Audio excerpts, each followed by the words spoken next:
ജോഷിയുടെ സലാം Kashmir, വൈശാഖിന്റെ cousins, Kannan താമരക്കുളത്തിന്റെ Achayans, ഇതെല്ലാം എഴുതിയിട്ടുള്ള വ്യക്തിയാണ് ശ്രീ സേതു. ഈ പടം കാണുമ്പോൾ ഞാൻ മേലെ പറഞ്ഞ സിനിമകളൊക്കെ ഗംഭീരമാണെന്നൊരു അഭിപ്രായം അദ്ദേഹത്തിന് ഇപ്പോഴും ഉണ്ട് എന്ന് തോന്നുന്നു.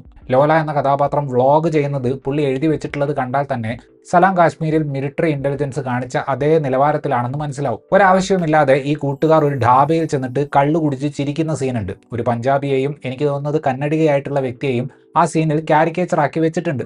ആ ഒരു ഭാഗം കണ്ടപ്പോൾ കസിൻസ് എന്ന സിനിമയിലെ അരോചകമായ കോമഡികളൊക്കെയാണ് ഓർമ്മ വന്നത്. പിന്നെ പെട്ടെന്ന് ഓരോരോ വെള്ളമടി പ്ലാനൊക്കെ ഇട്ട് പണി ഇരന്ന് വാങ്ങുന്ന സ്വഭാവം ഇതിന്റെ രണ്ടാം പകുതിയിൽ നമ്മുടെ കേന്ദ്ര കഥാപാത്രങ്ങൾ കാണിക്കുന്നുണ്ട്. അത് കണ്ടപ്പോൾ അച്ചായൻസിലെ ദാരുണമായ പല കോമഡികളും ഓർമ്മ വന്നു.